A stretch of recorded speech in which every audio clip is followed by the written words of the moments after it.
Mr. Tirmazi, welcome and thank you for sparing your time today.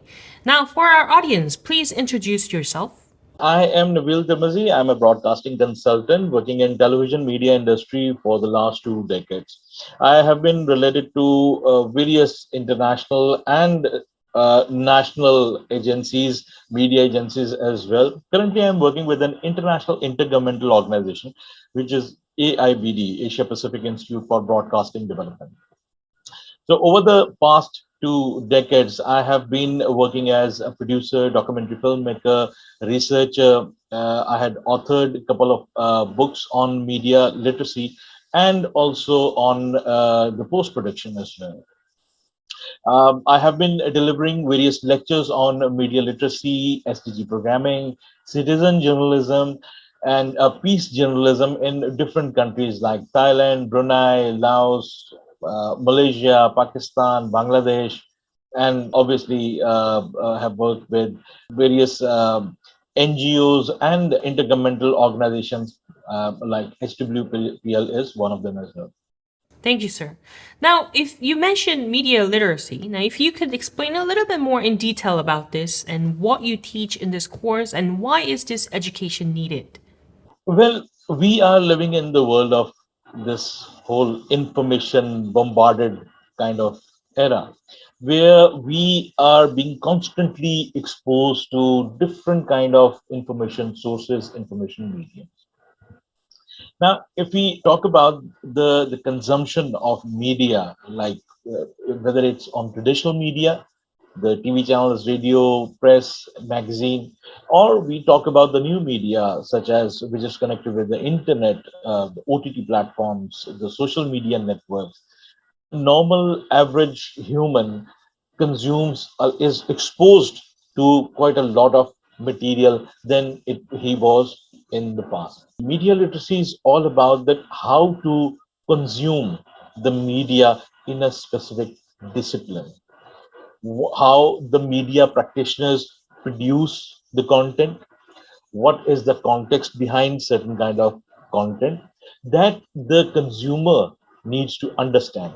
Modern human is not only a consumer of information, but he is a prosumer itself, meaning the producer of the content and the consumer of the content.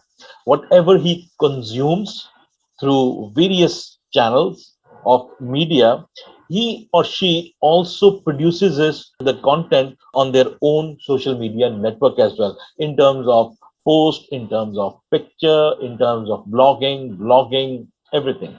So the more the world is now open for the freedom of expression and the more exposure of the information is, it is very much important that the people should be educated on this subject of media literacy. Now, when we talk about the media literacy, many subjects are included in this whole. For example, if we talk about how to dispel the disinformation or how to combat various forms of information disorder like malinformation, misinformation, disinformation, or how to cope with certain kind of cognitive biases which affects our political, religious life ideologies, and also how to create your own stories in localized manner and in globalized manner. So it's a two-way thing. Whenever someone produces something, for example, I'll take a local perspective and I'll try to globalize it through the social media.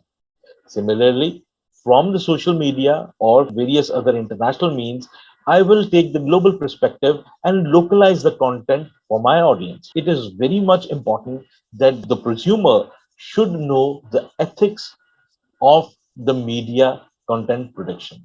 That is what is all about media literacy. Now, we also heard you carried on this education with HWPL. Could you explain a little bit more in detail about what the education was about and how you conducted it?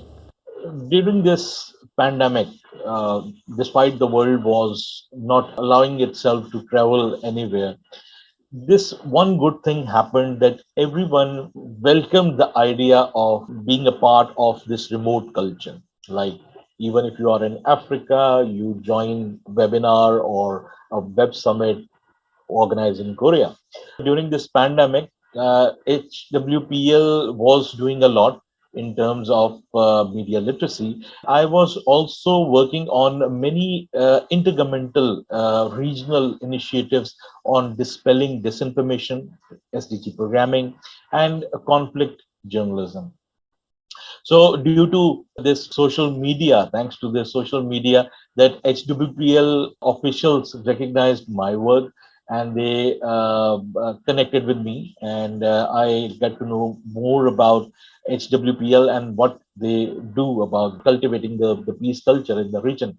So it naturally created a bond between me and HWPL organization. Up till now, apart from attending all the major international events of HWPL, I have been asked to deliver different subjects to the audience and the members of HWPL. I delivered workshops on peace journalism, how to dispel disinformation in this era of infodemic. And just recently, we did one project on confirmation biasness, which I believe was a very interesting subject to be disseminated to HWPL members. Now, so far, my workshops were more directed towards the youth of the SAARC region, meaning Afghanistan, Bangladesh, Pakistan, India, Sri Lanka, etc. So this is what currently I'm working with HWPL on certain media literacy activities, that we are trying to disseminate this kind of knowledge, that how peace journalism can contribute towards a better future of this world, how SDG programming is significant to be understood by the content creators, the future media practitioners, and the youth, which will be a part of an active civil society. And also this infodemic thing, that in this world where the information is constantly being bombarded, how a person, a normal average human being, can save himself or herself from this certain kind of information disorder. There shouldn't be any kind of negative impact on them because of such kind of information disorder bombardment. Thank you, sir. I think for our audience, it might be a little bit difficult to understand peace journalism. Now, if you were to explain a little bit more in simple terms, how would you explain it? Very interesting question. This is a subject where everyone has their own definitions. Like even the communities or the countries have their own definition of peace. Maybe they define peace as a way they can be dominant over their rival communities, or there might be a definition where there is some kind of win-win situation, or these might define it lose-lose situation. So the thing is that it all depends on the communities. Now, when it comes to create such kind of curriculum, such kind of course, peace journalism, we do not go for the idealistic approach, like two communities in a conflict for centuries, and after intervening, they suddenly say that, okay, now we are done with it, you are right, and we are no more longer in conflict, so we withdraw our troops. It doesn't work like this. So the thing is that first we need to understand the point of view both entities, what they want, how the conflict can be turned into a win-win kind of a situation where the human suffering is unnecessary, whether it can be done on the table or something like that. When it comes to peace journalism, journalists must understand what are the repercussions of having misreporting. One slight misreporting can cause huge negative effects on the whole process. Like, for example, when the COVID-19 started, many reporters were not aware that how to report such kind of pandemic. So immediately what they did was that they reported on the mainstream media that this virus is caused by in a country, and this is carried by a certain group of people, and immediately those countries, there was a multi-racial setup. Immediately they turned into a total conflict zone because of this thing, that okay, this person, he might be a religious person, he might be the carrier of COVID-19. This person, he belongs to a certain community, and this community was the one who might be responsible of creating of spreading that virus, so they need to be avoided. Or for example, this certain class, maybe the refugees or maybe the migrants, they travel a lot. Since they are traveling, they might be the carrier of the thing. So only because of the misreporting by the media, we saw the rise of xenophobia within the society. We saw the unrest between the society. So similar thing is also expected when the peace process or the concept of peace from both sides are not totally understood by the media practitioners. That's why we try to create more and more programs on this peace journalism, just to give the information, the knowledge, and the insights, that what are your definitions of peace, the definition of your rival communities, and what could be the possible win-win situation where the conflict can be resolved without any human suffering, how it can be sustained. Thank you, Mr. Tirmazi, for your detailed explanation on media literacy and peace journalism. I think, and I'm sure that our audience will have a better understanding of the concept of both terms now.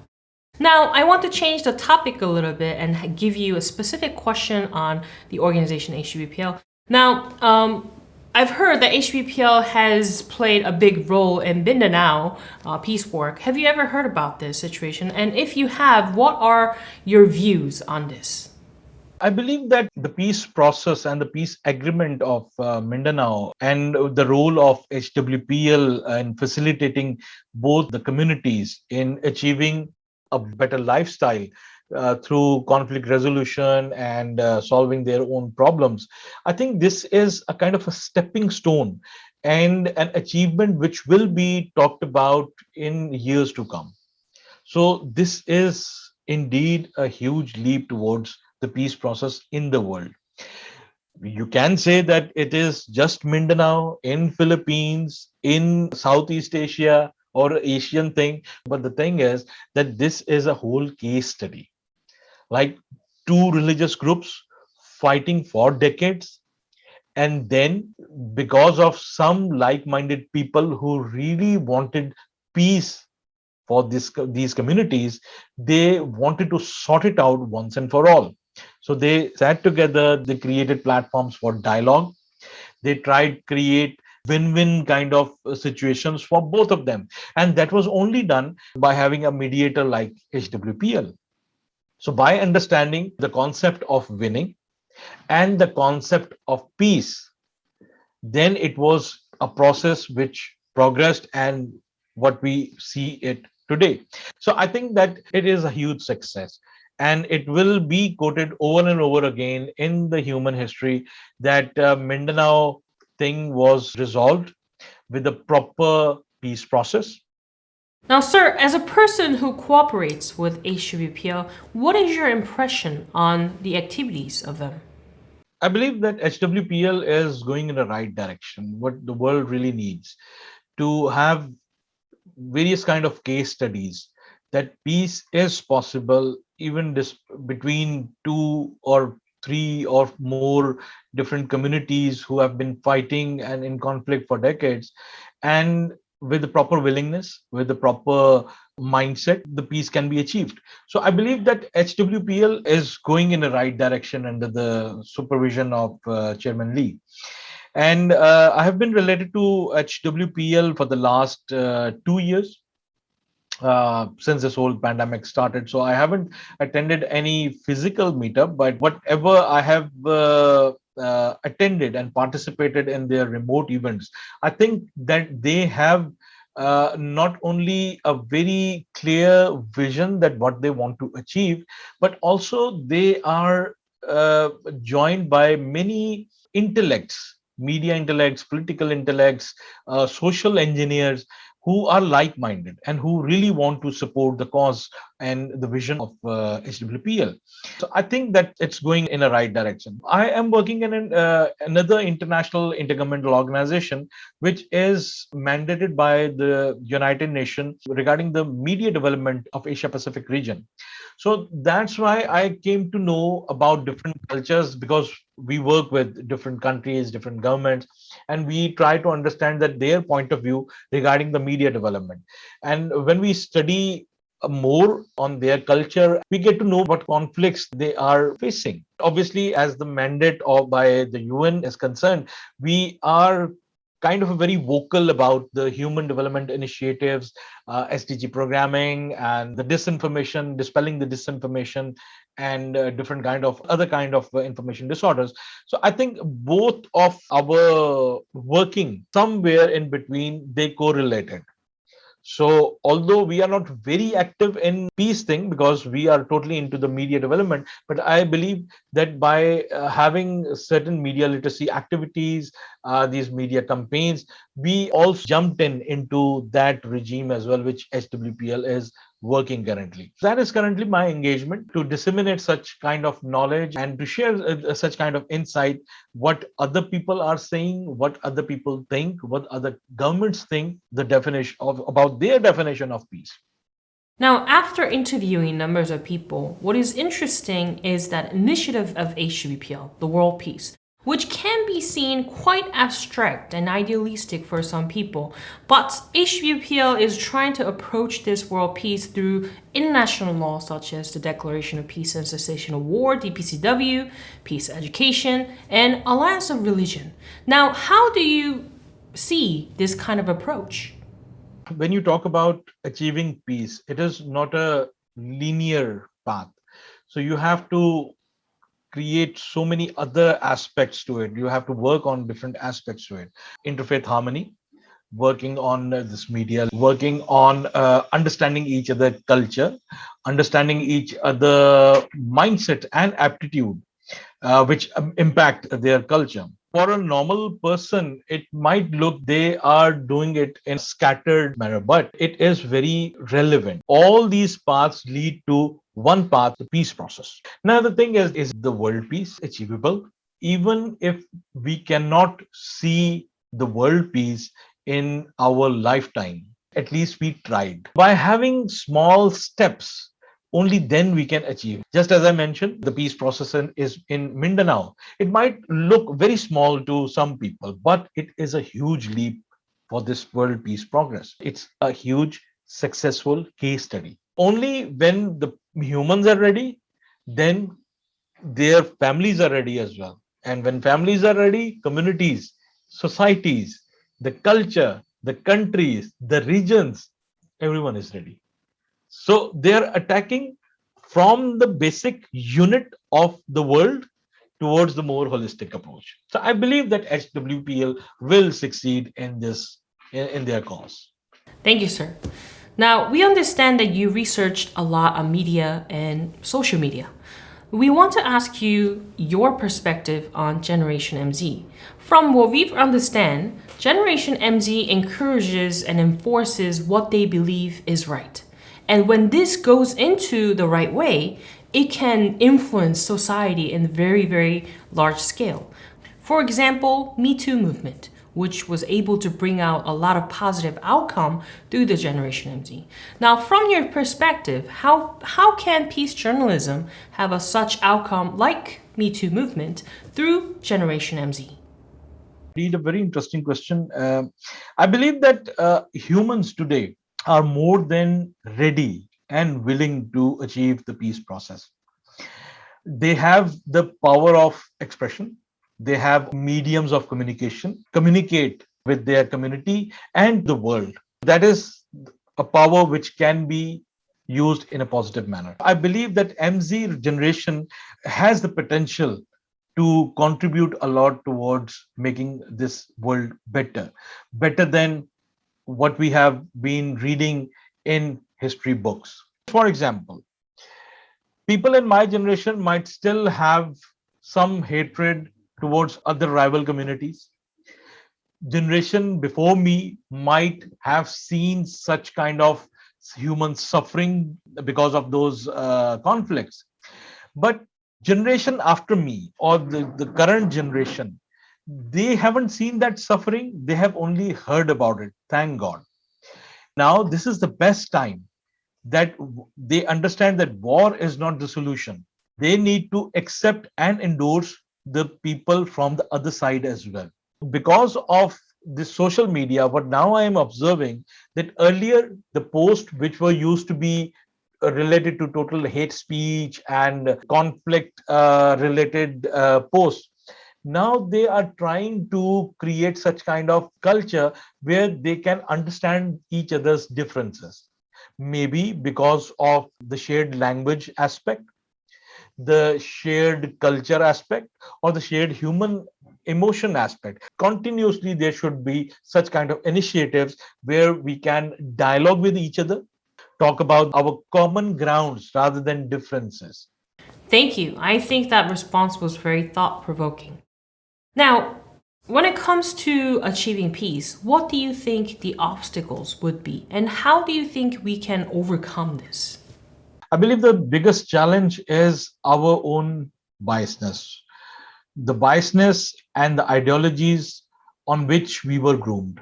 The media, which is constantly trying to gain attention, to grab the attention of their views, just in the name of sensationalism, by creating issues which are totally irrelevant, unnecessary, but leads towards hatred towards other communities. So that is the biggest challenge at this very moment, and the whole thing is exaggerated with because of this information disorder, because we are being bombarded with so much of information. We are overexposed to information. We don't sometimes distinguish that whatever information we are consuming has some kind of disorder. So media is for certainly, is in some parts of the world, is playing a negative role only to grab more attention, more viewership. Now, the way where we can progress is obviously through the media literacy, that people needs to be educated, and they have to be educated from the school level, that how to consume media. Thank you. Thank you for your response, sir. Now, we've come to our last questions. Now, there might be still some people who consider the subject of peace as a dull subject. Now, what would you want to say to those people who think peace is a dull subject? Thank you very much for the question. I believe that peace journalism, peace media education is upcoming most important topic in the media education. Even if some people still thinks that the subject of peace is dull, it is not dull at all. We have to craft such kind of stories which are humanly relatable. The emotions should be there. What peace offers us and what the absence of peace can result in. Just talk about what will be the result if the peace is not achieved, if the xenophobia in our society still continues, if we still are intolerant towards other people's voices, then what the result would be. So if you compile all the voices, you will be having so much of interesting stories that is limitless. That is my message would be. Thank you, sir. I cannot agree with you more about the fact that how media is so important these days, especially the time like this. I want to thank you once again for this productive time, and it was really, really meaningful for myself too, and it was very educational. Once again, thank you very much for all your sincere answers. Have a lovely day. Bye.